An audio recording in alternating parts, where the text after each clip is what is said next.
habeenkii markaanu wada hadlaynay gudoomiyaha xisbiga ucid Faysal Cali Waraabe wuxuu yiri waynu fashilannay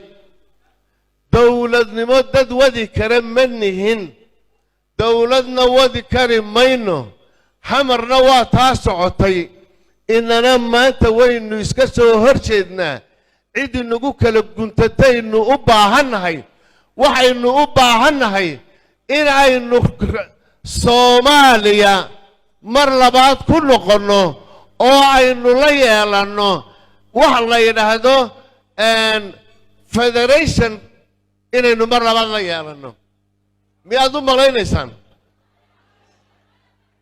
12 nin baanu nahay markaanu halka fadhino Cali Waran Cadda wuu fadhiyaa Cali wuu fadhiyaa madaxweynuhu wuu fadhiyaa Axmed Cabdidaara wuu fadhiyaa anugu waan fadhiyaa janaka taliyaha biliisku wuu fadhiyaa taliyaha ciidanka qaranku wuu fadhiyaa wasiirka diinta iyo awqaaftu wuu fadhiyaa 8 baanu nahay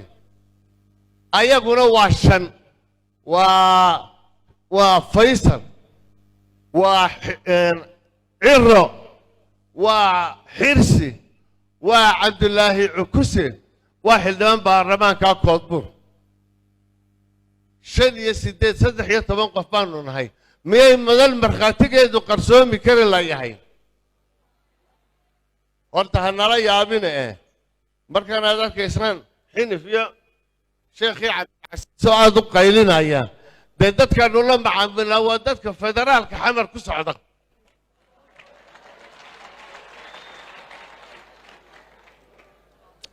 waxaan idin leenahay markaa xusbiyadii arrimahan maxaanku dhahday aynu ka kacayno ka hadlayno maadaama aragtida noocaasi jirto arrinta ugu badan ee maanta axsaabta mucaaridkii ka hadlayaan waxa weeye inuu dalku galo khalkhal qaanuuni aynu galo constitutional crisis in dalka lagu abuuro oo marka crisis-ka la abuuro dabadeedna ay noqoto Charles Laade meeshii waxba noqon weyday xamar baa raja ka jirtay aynu xamar tagno arrinkan aynu ka hadlaynaa marka waxa weeye jawaabteedii nagaga mudnayd waanu niri laakiin waxa hadda xisbiga kulmiye ku adag inaanu la macaamilo oo wada hadal la yeelano nin xamar u socda iyo nin Somaliland isaamisrimiye meel la ku heshiin karaan dadweynaha reer Somaliland waxaan u sheegaynaa xusbiyadii ururadii siyaasiga ah waa la furayaa waxa aan leenahay ururo siyaasiya oo mudakara oo idin ilaalin kara oo qarannimadiina Somaliland ilaalinaya maxaan ku dhahdayay dee ka doorta ururada dambe ee furmaya